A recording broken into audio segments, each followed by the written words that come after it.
Welcome. Welcome to 21 Things You May Not Know About the Indian Act by Bob Joseph. This is our virtual pilgrimage.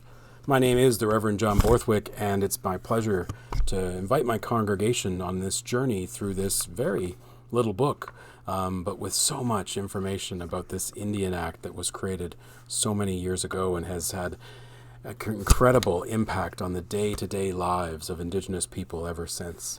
We are on number 17 of the things. We're almost near the end. And what's going to be fascinating is, if you can see, halfway through the book, essentially, we are going to be through once we get to all the 21 things. And then there's another half, a good chunk of the book, is going to all be about this conversation around what do we do? What can we do with this Indian Act? And those will be a part of the wrap-up sessions that we have in the coming month or so. So, number 17. Prohibited anyone, Indian or non-Indian, from soliciting funds for Indians to hire legal counsel.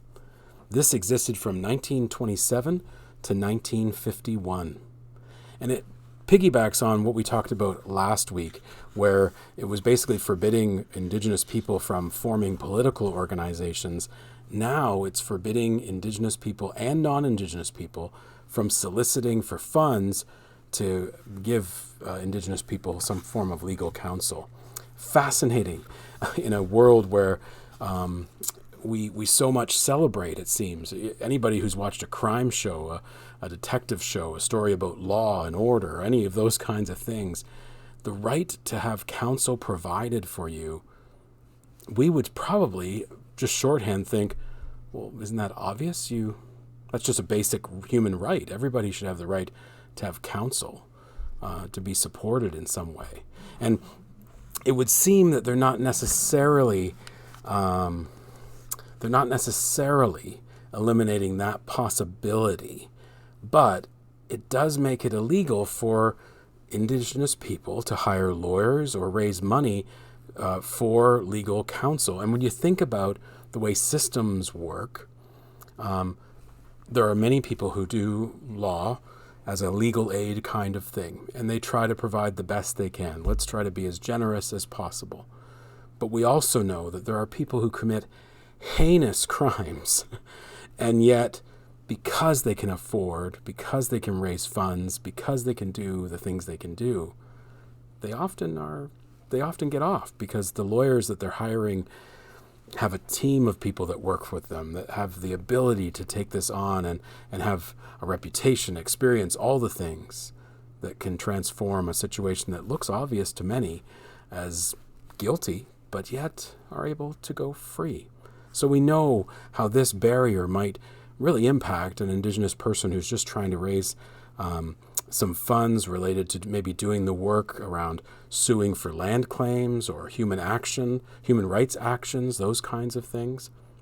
But this is again where this piece is about intentional action by our government of Canada to prevent the ability of Indigenous people to fight strongly, to have good representation in the courts around their concerns, their issues, their real challenges, and the things that are keeping them back from living life fully.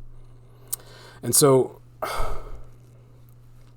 I think one of the things that this jumps out for me is there's a quote that I want to raise up, that Bob raises up, and then maybe a comment as a sort of final to this piece. There's a quote he raises up from a book called The Conspiracy of Legislation. And he says, Indian nations were therefore denied those fundamental rights that are taken for granted in any democratic system. They were, as a matter of colonial and provincial policy, denied rights to lands that they had occupied for centuries. And this exclusion from the land was extended through the discriminatory provisions of colonial and provincial land legislation. And they were prohibited by federal law from seeking a legal remedy for this injustice. And so the comment I would make is, sometimes we hear people say stuff about the history of Indigenous people.